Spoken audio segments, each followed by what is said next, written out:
Don't forget to like and subscribe to follow good stories. I'm sorry, Vicente. A girl's voice echoed through the stillness of the night. Many people lay dead around them. Under the tree, her trembling voice spoke again. I'm so sorry. Tears streamed down her face, the weight of helplessness and self-blame enveloping her. It's my fault that you're hurt. In front of her was a young man named Vicente, his skin pale, his hair golden, and his eyes a distinctive shade of violet. He was gasping for breath, exhausted, with blood smeared all over his body. The young man lifted his blood-stained hand to touch the girl's cheek and spoke softly. I'm just glad that you're unharmed. I'm all right, Elena. As he spoke, Vicente used his remaining strength to press his forehead against hers, silently pleading with her not to cry. His gentle voice whispered in her ear, if it's to protect you, I'd gladly. With those final words, Vicente breathed his last in Elena's arms. Throw away her life. Elena was now trapped in a dark room. She awoke from the nightmare once again, clutching her head and breathing heavily. Since being imprisoned in this dreadful western tower, she had the same dream every night, a dream of Prince Vicente, the one she had betrayed in the past. At that moment, the door to her room opened, and light poured in, revealing the silhouette of a man approaching. It was the man from her dreams, Vicente, the man who had saved her time and time again. When Elena was 8 years old, she and Prince Vicente had been betrothed to one another. Though her father had arranged the engagement, he would soon have it annulled. Crash! A glass was hurled and shattered beside Elena, along with her father's voice, filled with rage. Have you forgotten my warning not to irritate the crown prince? You were born to become empress, Elena. Do you dare defy your father's will? Marquis Castalla, Elena's ambitious father, shouted furiously. In fear and anxiety, Elena muttered softly, but father, I had little choice. Her voice trembled, revealing her deep fear of her father's oppression. Elena continued, because Prince Castro always attempts to make inappropriate contact with me whenever we're together.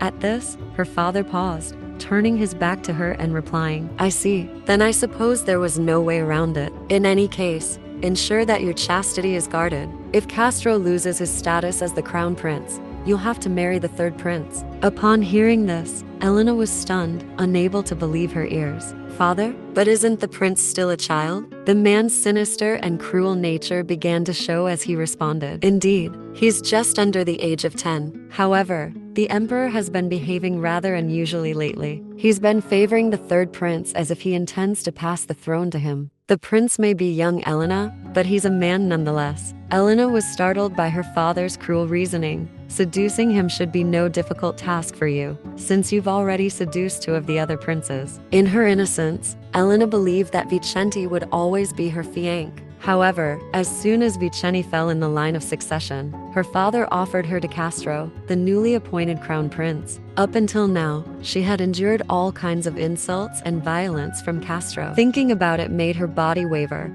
and she gripped the hem of her dress tightly, trying to hold herself together. Yet now, he wants me to seduce a child who has barely turned 9. Just how much longer must I endure this? Lost in her own thoughts, tears had started falling without her noticing, and her complexion had turned pale. How much deeper must I fall? Will someone ever extend a saving hand to me and free me from this bottomless pit? Returning to the present, Vicente had stepped forward and now stood before Elena. He extended his hand toward her in her astonishment. Are you all right? When the girl in front of him remained silent, Vicente called out, Lady Elena? With a sigh, Elena spoke. I'm surprised you'd still call me that. I'd rather you simply referred to me by my name, Vicente. Still sitting on the cold floor, hugging herself, Elena asked Vicente, what brings you here? Have you come to ridicule me since I haven't died yet? Vicente fell into deep thought, unsure how to respond to her question. Elena continued, I'm surprised to see you here. You would have needed to get the priest's permission to enter. Suddenly, Vicente spoke. I heard you tried to end your own life. Elena was clearly taken aback by his response. She wondered, end my own life? The only reason I was locked up was because my father, in his desperation, crossed the line. I'm told that House Castalla attempted to conspire against the throne. She recalled the emperor's words. Though your house is more than deserving of complete ruin, the founding emperor agreed to a certain pact, one where he'd ensure the continuation of the empire's 6 founding houses, no matter what. Therefore, you alone shall be spared, Elena de Castalla. However, you'll forever be locked up in the Western Tower, and you won't be allowed to bear any sons. If the records state you refuse to have offspring, even the deity will be unable to save your house." Suddenly, Elena stood up. She thought to herself, "Ever since that day, I was forced to take medicine that would ruin my womb while also enduring Castro's violence." She recalled Castro's disgusting words, "Don't be scared, Elena. Others may not forgive him, but I shall forgive your father of his sins. Just keep taking the medicine, then I'll save you." Returning to reality, Elena asked Vicente, "So that's what the outside world believes, huh?" "Don't worry. It's impossible to harm myself here. There's always a physician on guard keeping an eye on me." She glanced at the sword by Vicente's side and added, "Unless someone were to infiltrate this place and harm me, there's no chance." Hearing this, Vicente moved closer to her. "Elena, did you?" Before he could finish his sentence, Elena, with tears welling up, pressed her hand to her chest, pleading with Vicente. Then she ran towards him, clasping both of his hands tightly, her eyes filled with desperation. "Please, kill me." Her request struck like lightning, leaving Vicente stunned, unable to believe what he was hearing. Elena continued, "And free me from this terrible suffering. This is something only you can do. Please, save me." As she spoke, Elena reached for Vicente's sword, but he was quicker, grabbing her hand in surprise. "You want me to kill you?" Vicente looked at her, filled with sorrow, his voice laced with scorn. "Do you know how ridiculous that request sounds? Listen, I've come to give you two options." Elena, confused, barely had time to react before Vicente continued, "Run. My men are waiting for you downstairs. I'm sure they're more than capable of escorting you somewhere safe." Upon hearing this, Elena hastily refused. "No, I can't. My servants' lives depend on me. If I escape, they won't be spared." Vicente looked at her, baffled. Elena went on, "Even if I ended my life right now, it would make no difference. You said there were two choices, right? I don't think I need to ask what the other one is. Vicente, if it's truly your desire to help me, I want you to kill me." She asked Vicente, her words seeming more and more unhinged, causing Vicente's expression to darken. Yet Elena pressed on, "I'm tired of taking advantage of others, and I don't wish to be taken advantage of anymore." Suddenly, Vicente placed a glass vial in her hand, gripping it tightly, his eyes full of sorrow. "It's poison. Drink it, and your sense of pain will begin to numb. From there, your heart and breathing will slowly come to a halt, and it won't hurt. Upon your death, it'll likely spread that I was the one who killed you." For some reason, tears continued to fall from Elena's eyes. She stared at the vial filled with purple liquid in her hand, then smiled with a strange sense of happiness and thanked Vicente. At that moment, she didn't care why he was helping her, whether out of pity or a desire to hinder Castro. It didn't matter. He alone could get away with killing me. Therefore, he was the only one who could save me from this suffering. Without hesitation, she poured the entire contents of the vial into her mouth in front of Vicente. As the glass vial fell to the floor, blood began to trickle from Elena's mouth. Seeing this, Vicente rushed to catch her. Elena looked up at Vicente, her tear-filled eyes shining with joy, and she called his name. "Vicente, I doubt you can understand just how happy I am right now, since you alone saved me. I doubt I'd be able to repay this favor even if I were reborn. So I pray that you'll live a happy life in my stead." Before she could finish speaking, Elena collapsed entirely into Vicente's arms. Deep in her heart, Elena wished for Vicente's happiness with every last breath she took. After all, he had saved her from her suffering through his kindness, and with that, it should have been the end for her. Yes, everything should have ended there. And yet, she lived to see another day. Elena woke up in a strange place, inside the body of an orphan girl in a foreign country. Kingdom of Britannia, Benedict Monastery. Suddenly, a girl asked, "Are you heading downtown today, Evelyn?" Gripping the straps of her backpack tightly, Elena, now in Evelyn's body, replied, "Yes. You see, there's somewhere I need to be." The nun, holding a pile of clothes, smiled warmly at Evelyn and responded, Is that so? It isn't because Carter asked you on a date, is it?" Hearing this shocking question, Evelyn's eyes widened in surprise. She didn't know how to respond, but the nun laughed and added, "Just kidding. Will you be back by dinner?" "Yes, Sister Tilly. Please look after Cora for me until then, Evelyn replied. Leaving the house, Elena, in her new identity, walked along the street. The language and culture of this town had once seemed so foreign to Elena. She never thought she would ever grow accustomed to this face. At first, she believed it was just a dream, but it had already been 2 years since Elena woke up as Evelyn. She didn't understand why she was in this body, but the future was unpredictable. And so, for the sake of the real Evelyn, who might one day return, Elena had to maintain the image of Evelyn Benedict. Lost in thought as she walked, she found herself arriving at the library without realizing it. Seeing a man carrying a box of goods, Evelyn smiled brightly. Hello, Bomber. I've brought the manuscript of the translated text. The man set down the box and thanked Evelyn.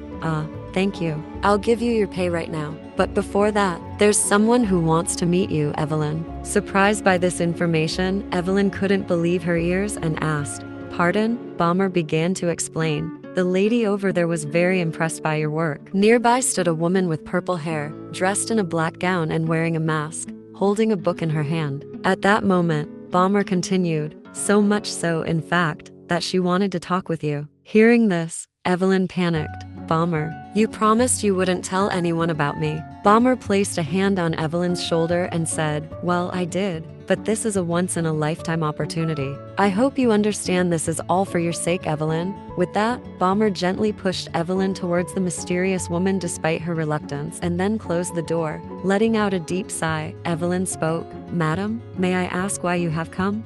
The woman looked amused. Have a seat, Evelyn. Evelyn was startled and shocked by her voice. The Imperial Tongue. Espadian, the Imperial Tongue, is the language spoken in the Espada Empire, where I lived all my life as Crown Princess Elena de Castalla. Since Evelyn is Britannian, she has no connection to Espada. So why is this woman speaking the language of my motherland to me? Seemingly unaware of Evelyn's surprise, the woman asked, You're the one who translated Solitude, correct? Not only is this text a challenging read, it's filled with jokes familiar only to the Empire's nobility. Hearing this, Evelyn felt nervous and uneasy. The woman continued, Yet you, a girl who has never left Britannia, managed to translate it entirely in just a week. Evelyn wondered how much she had heard from Bomber. Avoiding direct eye contact with the woman, Evelyn replied hesitantly, All I did was produce a shoddy translation of the text by consulting a dictionary. Closing the book, the woman dismissed Evelyn's answer, leaving her astonished. I doubt that. Solitude isn't a text one can just shoddily translate. However, I won't press you further. After all, I didn't come here to question you but to make you an offer. The woman made her proposal, her purple eyes staring firmly at Evelyn. You see, I'm searching for a maid who can serve closely by the side of Espada's second prince. Evelyn was startled by her words. The second prince she mentioned. Could it be Vicente? The woman stood up and continued. Indeed, he's the prince who broke the founding emperor's pact and was then locked up in Ponferrada Palace. I'm looking for a foreigner who's willing to keep an eye on him for me. Hearing this, Evelyn pressed her lips tightly together. I need someone to infiltrate the palace while pretending they cannot speak the imperial tongue. I wish to be privy to the prince's every move and word, even the contents of the maid's frivolous conversations. And what if I'm not interested in such an offer? Evelyn retorted. The woman turned to look at her, placing a hand on Evelyn's shoulder. Evelyn, the reason you took on translation work in secret is because of your sickly sister, right? Wouldn't it be wise of you to accept an opportunity when it presents itself to you, especially for your sister's sake? You're a smart girl, Evelyn. I'll give you 3 days, so think carefully. If it's in your best interest to refuse my offer. With that thinly veiled threat, she finished her words and closed the door behind her as she left, leaving Evelyn alone on the sofa. Letting out a long sigh, Evelyn thought to herself, once I gave up on being Elena, I intentionally ignored all news concerning the Empire. And because of that, I wasn't aware that Vicente had even been locked up. It never crossed my mind that the late emperor's eldest son would ever be subjected to such punishment. I believe the current emperor wouldn't touch Vicente because he felt guilty for stealing his cousin's fiancé. However, while I was living my life at ease under that childish assumption, Vicente's noble life had already been ruined. Evelyn trembled at the thought. And it's all because I asked him to kill me. Regardless, I have to pull myself together. On the cover of the book, there was a small note left behind with the message, be at Meyer Square 3 days later at the same time. Panicking, Evelyn grabbed her book and bag, ready to leave as she worried for Cora's safety. The woman who had come today already knew her weakness from the start. Running home in a panic, Evelyn burst through the door, breathless. Cora, who was sitting in the room, looked up at Evelyn and asked with concern, "Are you all right?" Sister Tilly looked after me. "Oh, and I took my medicine already." Evelyn knelt in front of her little sister. What a relief. Cora, confused, asked, "What's wrong?" Cora was Evelyn's only sister. She meant so much to Evelyn that I felt affection for her, even while I was struggling with my own identity. In fact, it was Cora who made me realize the duty ingrained in this body. Moreover, I also learned the love of a family for the first time through her. Instead of being swayed by that woman's suspicious offer, it might be safer for me to reject it altogether. If I continue looking after Cora while living quietly here at the monastery, I doubt I'll ever be in any danger. However, even if I choose to live a peaceful life of joy and happiness, full of tears and laughter, my memories of Vicente will forever be embedded within me like thorns, stabbing deeply into my heart as if they were sharp needles. Evelyn and Cora's safety is important to me. However, I just can't bear the thought of him living such a life after sacrificing his own to save me. Thinking this, Evelyn embraced Cora tightly. "Cora, there's something I'd like to ask you. Would it be okay with you if I went to Espada in 3 days for work?" She would use that time to save Vicente. After speaking with Cora, Evelyn began packing for the trip. While she was preparing, a voice spoke up. "I heard you're headed to Espada, Evelyn." Startled, Evelyn called out the name, "Carter." The young man hurried over, looking flustered. "Don't try to make excuses. I've already heard everything from Sister Tilly. I don't blame you for trying to earn money for Cora's medicine." As he said this, Carter suddenly stepped closer, startling Evelyn. "However, I can't believe you didn't even think to seek my advice at all." With that, he grabbed Evelyn's hand tightly. His face moved closer to hers as he continued, "Besides, you wouldn't even have to worry about money if you just married me." At this point, Evelyn avoided his gaze, unsure of what to say next. After a moment of silence, Evelyn finally spoke.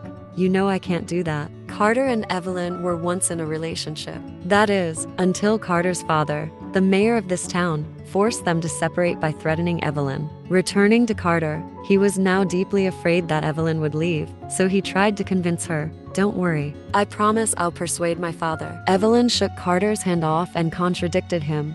"The mayor isn't one to be easily persuaded, Carter. You know that better than anyone else, don't you?" Suddenly, Carter hugged Evelyn tightly from behind. "I haven't even tried yet. I'm sure he'll understand if I show him just how serious I am about you." Carter's voice gradually turned into a plea. "So please stop pushing me away, Evelyn. Let's get married as soon as you return." Elena in Evelyn's body felt truly conflicted and thought, "I've always felt a sense of guilt whenever I face Carter. On top of stealing Evelyn's name, life, and family, it felt as if I had even stolen her man. However, since I'm only borrowing Evelyn's body, I don't have any right to deny Carter." Thinking this, Evelyn replied to Carter, "If you really do manage to win his approval, I'll think about it." Just hearing that made Carter's expression brighten, and he held Evelyn's hand tightly. "Goodness, Evelyn. You've no idea how glad I am to hear that." Carter was overjoyed, but Evelyn's feelings were far from it. Her heart was filled with turmoil.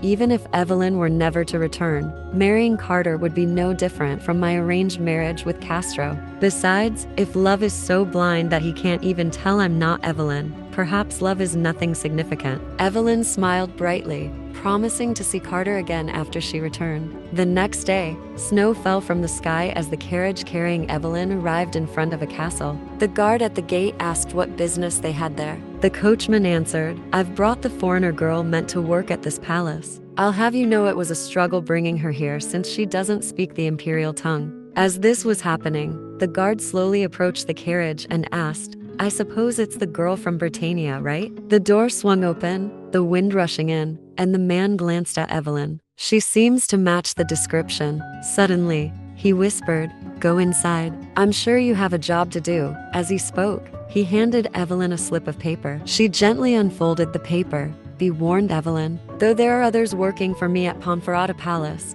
you mustn't give any of them your full trust. At the palace, everyone can be seen as prisoners. Everything from entering and exiting the palace to even just sending a letter will be scrutinized and restricted. Once you've gotten inside the palace, look for Maria. She'll show you what to do in the palace. But keep this in mind.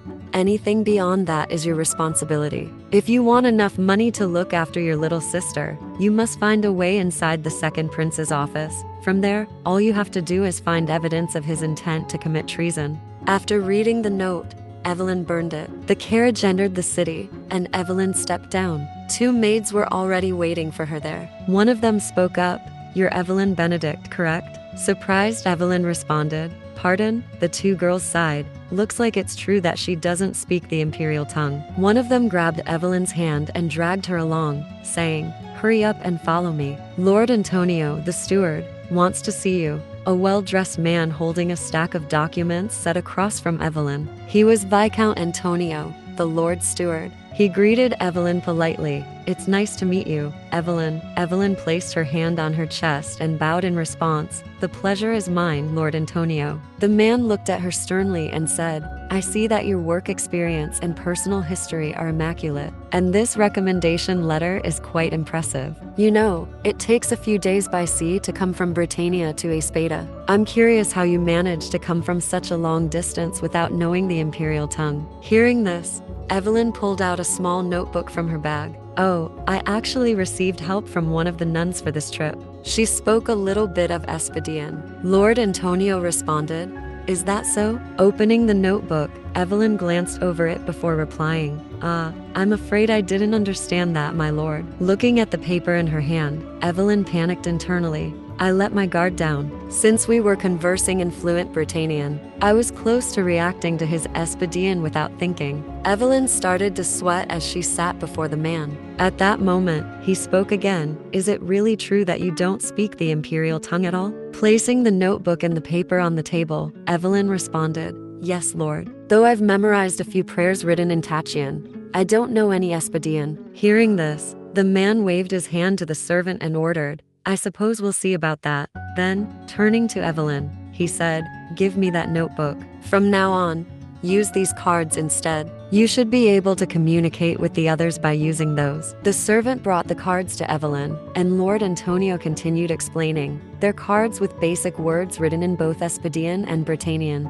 As Evelyn received the cards, she noticed that most of them were normal, but some had incorrect floor numbers or directions written on them. It was likely a test for Evelyn. After examining the stack of cards, she stole a glance at the man across from her. As annoying as this is, it's something I just have to go through, Evelyn thought. She knew she had to play along until she could prove her usefulness. Once she finished, Evelyn spoke. "Thank you for your thoughtfulness." At this point, Lord Antonio gave an order to the servant. "Take Evelyn to the West Hall. Show her to her room and look after her until she becomes accustomed to her duties." The servant, having received the order, invited Evelyn to follow her. Just as they were about to leave, the man spoke again. "All right, follow her, Evelyn. Regarding your belongings, you should find them in your room." Evelyn forced a smile, nodded, and thanked him. As they walked down the hallway, the servant asked Evelyn, "You can only speak Britannian, right?" "I'm the opposite. I can only speak the imperial tongue." "Right. I suppose you didn't understand a word of that." At this point, Evelyn suddenly stopped in front of a painting of Vicente. It turns out he was really here. The madam had asked her to find evidence of his intent to commit treason, but that's not why she was here. Her true mission was to eliminate any evidence that might suggest such intent, all while keeping up the facade of obedience toward the madam. The servant's voice snapped Evelyn back to reality. "Follow me. This is our chance since no one's around." The servant grabbed Evelyn's hand and forcefully dragged her along, leaving Evelyn bewildered. She still didn't understand what was going on with this servant. "Hey, what's the matter with you?" The door to a room opened, and the maid quickly covered Evelyn's mouth, signaling her to stay quiet. "Don't be alarmed. I'm Maria. I've told you who I am, so I hope it's clear I'm not a threat. I'll remove my hand now. Don't make any loud noises." Evelyn spoke. "You're the one who's supposed to be helping me?" Maria sighed. "I really meant it when I said I couldn't speak Britannian. Use Espadian when you're with me. However, since everyone here speaks the imperial tongue by default, be careful to only do so with me." Evelyn thanked her for the advice. At that moment, Maria took out a measuring tape and measured Evelyn's shoulders. After finishing, she turned her back and said, "I'm only doing what I was told to." Moving forward, We'll meet inside this storage room every Saturday at AM. Maria was rummaging through something when Evelyn spoke. Even when I don't have anything to report? Maria responded, of course. After all, I'll be your only way of communicating with the madam from now on. As for your uniform, I'll deliver it to you as soon as it's made. Lastly, take this with you. Maria handed Evelyn a dagger wrapped in cloth. Evelyn was startled when she saw the dagger. As she unwrapped the cloth, she asked, Maria, why are you giving me a dagger? In the room she had been assigned, sitting on her bed, Evelyn examined the dagger. In the end, Maria didn't tell her why she had given her this weapon. Evelyn recalled Maria's words from earlier. One piece of advice. When in doubt, go where the money is. If you complete this job, you'll be able to pay for your sister's medicine. Evelyn, don't forget that you have to be a good sister. Evelyn's next action was to strap the dagger to her thigh. She looked out the window at the snow falling heavily and once again fell into deep thought. The reality that I'm in this palace is sinking in, and I can feel my stomach turning with guilt. Because of me, Vicente has been locked up in this dreadful place for a crime he didn't even commit. Even now, I'm not sure if it was the right decision to come here. However, all I wish is that Vicente can become the slightest bit happier instead of finding himself in life-threatening danger. The next morning, in a certain room, some maids were cleaning and chatting. One girl spoke up. I don't understand why we have to clean the West Hall. No one ever visits this place. So what's the point of cleaning an area that's reserved for nobles? The blonde girl kept rambling when the blue-haired girl interrupted her.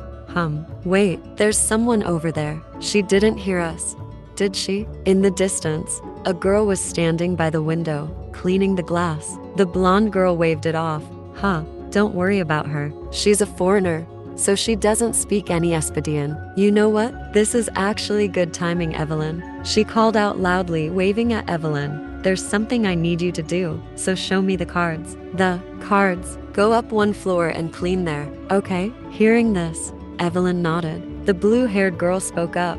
I know a little Britannian, and I think some of her cards were translated wrong. The blonde girl replied, well, even if she didn't understand, just leave her be. After all, Lord Antonio said not to baby her too much. I think he's trying to test her. Evelyn carried her bucket of water up to the first floor. As she walked, she sighed. I expected this kind of hassle from the start. If it's to earn everyone's trust, I'll gladly run in circles for as long as I have to. Once she reached the first floor, she noticed a room that should have been locked, but now the door was slightly ajar. After looking around for a moment, Evelyn recalled the woman's words. She then picked up her bucket and approached the door. The madam seems convinced that Vicente is hiding something. If there really is any evidence, I must get rid of it, she thought as she opened the door and looked around. She was surprised that the room was so dark. She had hoped someone would be inside, but the room was pitch black, completely empty. She supposed that was to be expected.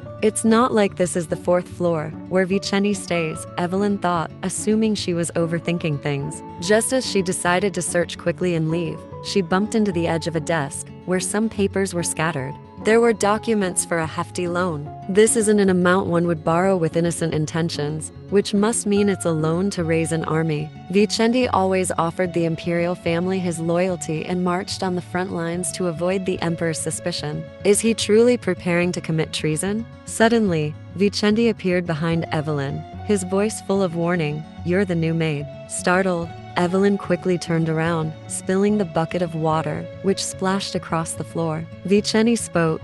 You seem to enjoy waltzing into rooms you have no business being in, he whispered into Evelyn's ear. She glanced behind her and realized it was Vicente's voice. Holding Evelyn's hands firmly, Vicente growled, Answer me. On whose orders have you come here? Evelyn knew that meeting Vicente here at the palace was inevitable. However, she had never imagined their encounter would happen like this. It's too late to offer him any excuses, but if I speak in Espadian right now. Just then, Vicente pushed her against the wall. She knew that if she were to speak, she'd be tortured in every possible way until she revealed who sent her here. Vicente spoke. I'm afraid silence won't help you. As he said this, he turned her face to see her more clearly. Being pressed against the wall made Evelyn uncomfortable, and she begged Vicente to let her go. After all, she couldn't tell him she was Elena. After all, she doubted he'd believe her if she told him she was reborn into this body. And besides, once she helped him reclaim his former glory, She didn't intend to appear before him ever again. Vicente scoffed. I see. They're even resorting to tricks like this now. Evelyn was shocked because the man before her seemed entirely different from the Vicente she once knew. Vicente used to be a thoroughly noble and mild-mannered person, but now he gives off the impression of someone cold and violent. Suddenly, Vicente's hand slipped under Evelyn's dress, along her thigh, and found the dagger she had hidden there. Evelyn panicked. What are you doing? Let go of me. When Vicente grabbed the dagger, he wasn't surprised. A dagger, huh? He pulled it out. I wonder if you'd still have that innocent look on your face after plunging this blade into my neck. As he spoke, he placed the dagger in Evelyn's hand and continued, I've freed you as you wished, so go ahead. Do what you initially planned to do. I'm curious how you intended to harm me with that dainty physique of yours. He took hold of Evelyn's hand, still clutching the dagger. At that moment, Evelyn realized how dangerous Vicente had become. She didn't want to do this, but there seemed to be no other way to escape. Suddenly, Evelyn screamed at the top of her lungs, pulling her hand away from Vicente. Help, Maria. I'm over here. Please come right now. There's a pervert here. Hearing the call, Maria rushed into the room. Evelyn, I was looking for you. What are you even doing here? And why did you scream like -T that point? She noticed the man standing beside Evelyn and immediately bowed respectfully. Your Highness. Vicente turned to her and asked who she was. Maria introduced herself. I'm Maria Montes, Your Highness.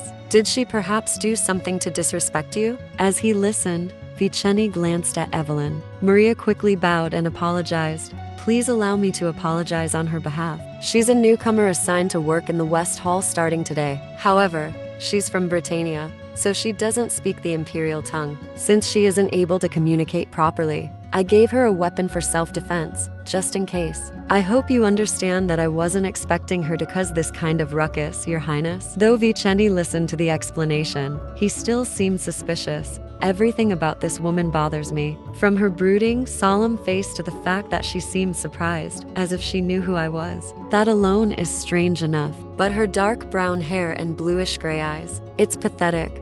But I can't help but be reminded of Elena. It's obvious why they sent someone like this girl here. I feel sick at the gall of it. After thinking this, he turned his back and asked, Maria, was it? Take her with you. Yes, Your Highness, Maria responded. Vicente continued, whether or not she's truly a foreigner who can't speak the imperial tongue is something I will decide for myself. In another room, Lord Antonio held Evelyn's resume and reported to Vicente, Your Highness, I've looked through the documents as you commanded, but there's little chance that the girl is connected to Castro. Do you have a reason for your suspicions? Antonio asked. Vicente responded, a reason, huh? 10 years. That's how long I've lived in solitude after my father's passing, losing my position as the crown prince to Castro when my mother entered the monastery, and Elena left me. I was left alone with no one by my side. Even Anthony, whom I once truly trusted, pledged his loyalty to Castro, and on the paper was written, Please don't worry, Your Highness, Prince Vicente doesn't suspect a thing. Vicente asked Antonio, well, you're the one who hired her, aren't you? Lord Antonio replied, Your Highness, are you perhaps? Vicente smiled and answered, I'm just worried that you might get dragged into some kind of trouble. She has such a clean record that I can't help but be suspicious of her. If she ends up being someone dangerous, you'll be the first to be investigated since you hired her. You're my only remaining family, Antonio. Then Vicente stood up, warning him, I hope you'll allow me to look after you. Lord Antonio quickly responded, Of course, Your Highness. Vicente fell into deep thought again. That woman isn't the only one I'm suspicious of. There's not a single person in this palace that I can trust. He then spoke again. I'm sure that's a good enough reason, don't you think? Tell that maid that, starting tomorrow, she's to bring me my tea. Will Elena be able to deceive Vicente while in Evelyn's body? How will their relationship develop? Don't forget to like and subscribe to Rebirth Review to catch the next part of the manhwa. Please save me.